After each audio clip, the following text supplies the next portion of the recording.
नाम्याक आपल्या बिबट्याने कुठे झडप घातली ते मी दाखवतो.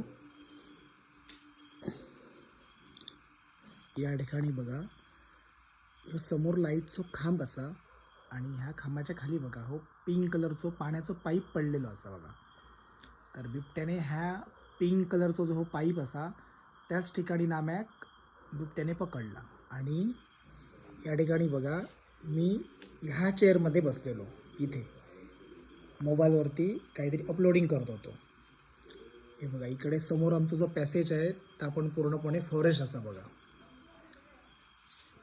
पूर्णपणे जंगल आहे बघा, काहीच दिसत नाही. हे आमचं पोर्च असा, आमच्या घराच्या आतमध्ये जाण्याचा रस्तो. आणि मी रोज नेहमी 11 वाजेपर्यंत इथे बसतो ह्या चेअरमध्ये. आणि नामे आमचो माझ्या पायाखाली असता, या ठिकाणी पायाखाली बसलेलो असता इथे. तो कधी कधी या ठिकाणी असो राऊंड मारतो, अंगणामध्ये येतो, असं इकडे फिरतो. तर तो नाम्या असो फिरत फिरत सहज म्हणून तो नाम्या इथे गेलो खाली, ज्या ठिकाणी लाईटचो खांब असा ना तिकडे, ज्या ठिकाणी पिंक कलरचो पाईप दाखवला आहे तिकडे. आणि बरोबर तो बिबट्या या ठिकाणी कुठेतरी आजूबाजूकच होतो, दबो धरून बसलेलो. आणि त्याने बरोबर इथे झडप घातली.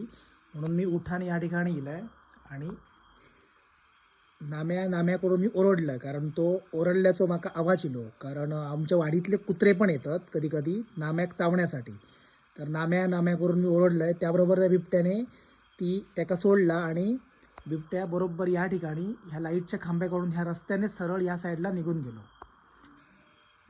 तर अशी ही घटना परवा दिवशी घडली. म्हणजे या ठिकाणाचं अंतर बघा, ही चेअर पासून ह्यो लाईटचो खांब अगदी 10 ते 15 हाताचं अंतर असं. आणि माझ्यासमोरच बिबट्याने ह्याच्या माम्यावरती झडप मारली. आणि अक्षरशः स्पष्ट बिबट्या मी ते पाहिले, लांब सडक बिबट्या होतो तो.